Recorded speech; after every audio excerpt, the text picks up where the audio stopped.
Welcome to the Healthcare Facility Reporting System (HCFRS) training module series. Module 4 30-day report. This module will show you how to enter and submit a 30-day report. This is applicable to hospitals and ambulatory surgical centers when there is a serious reportable event (SRE).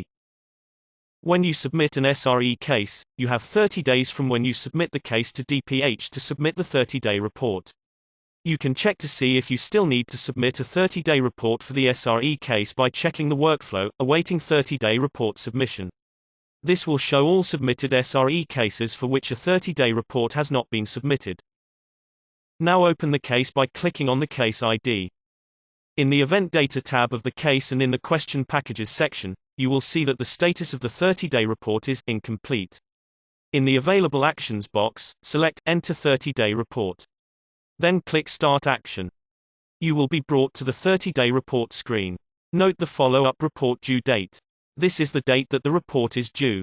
This field is auto-populated. Check the boxes listed to confirm the statements. For the Preventability Determination Narrative question, enter how this incident will be prevented in the future. For the Decision to Seek Payment question, select the appropriate option. For the Preventability question, select the appropriate option. Then click the Save button at either the top or bottom of the screen. On the Event Data tab in the Question Packages section, check that the status of the 30-day report is completed. If you are not ready to submit the report, you should close the case by clicking the X in the upper right-hand corner of the screen.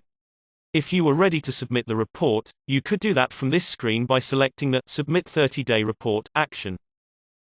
To submit the 30-day report, go back to the case dashboard for the case. You do this by checking the workflow, awaiting 30-day report submission, just like you did when you entered the 30-day report.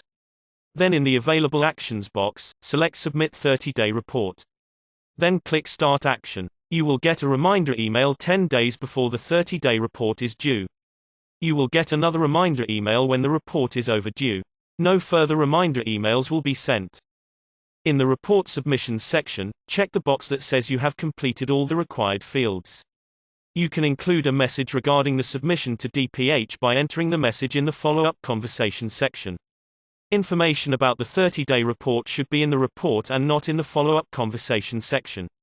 The fields in the 30-day report submission confirmation section are auto-filled and cannot be edited. When you are done, click the Save button at the top or bottom of the screen.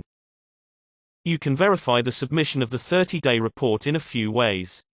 You can check that the Available Actions pull-down list no longer appears. Also, the case will be removed from workflow, awaiting 30-day report submission. This may take 5 minutes for you to see this change. This concludes the HCFRS Training Module 4. In this module we learned how to create, edit and submit 30-day reports. Thank you for your time.